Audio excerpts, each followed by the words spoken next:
Hello, readers of Every Word, and welcome to Every Word 365. I'm your host, Christina Madsen, and today we're finishing Numbers, reading 34 through 36. As we wrap up Numbers, we read a lot about land divisions and the lovely topic of murder and appropriate punishment. Now, if you have ever been through the murder of a loved one, this may have been really hard to read. I first read through this Bible just a year after my friend and coworker, who some of you may have known from her time as a news reporter and news anchor, Ann Presley, had been raped and murdered in her home. Unlike losing someone to an illness or freak accident, you actually have a human being responsible. And these readings made me desperately want her murderer to suffer the same fate as Ann did. But by the time we got to the New Testament, it became clear that that kind of sentiment will eat you from the inside out. Under the new covenant, we're called to forgive others and love our enemies. The fleshy part of me wants to scream, "What? You want me to not only forgive him, but love him?" Yikes. I just didn't think that was something that I or any human could do. But thanks to a lot of prayer, the Holy Spirit, and a lot of assistance from godly mentors, a huge burden was lifted from my life when I did indeed finally forgive Ann's murderer. I had to, and it gave me the kind of relief that I cannot even put into words. It's been said that unforgiveness is like drinking poison and waiting for the other person to die. That is so true. My forgiving him isn't the same as saying it's okay. It just releases the heavy burden of hatred that was taking over my heart.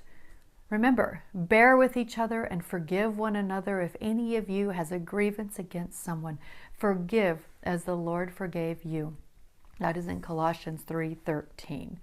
So again, that's just a personal story for me and what I felt when I read through this. I'm curious to know about you. If you've been through this, you might have the same feelings, or maybe you don't. But I really want to know your take on this. Now, this is in no way a political argument for or against the death penalty.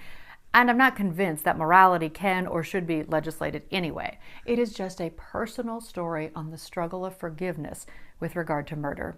If you're interested in more on the topics of murder, I'm including several links from Got Questions. Now, if this has not been something that you have experienced or been through, you may not be interested in this. For me, it was very difficult because of a personal situation. So I'm hoping that these links will help you out if you are interested. I do have some included there on capital punishment.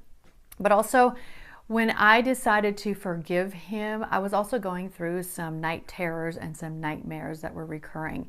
And I tell you what, when I did forgive him, which was about a year and a half later, that's about how long it took for me, they stopped immediately. So when you think about all the other things that go with a trauma, whether it's emotional or mental or psychological or physical or whatever they are, it's amazing how when supernatural powers get involved, like the Holy Spirit helping me forgive, it can really make a difference. So I encourage you to at least go down that road and experience a little bit of that journey. But that's what jumped out to me during this reading. I'd love to know what jumped out to you. You can email, get in the Facebook group, or just talk to somebody face to face. That's so important to get through these readings. I'm also including the Bible Project overview video for Numbers because we have wrapped up another book.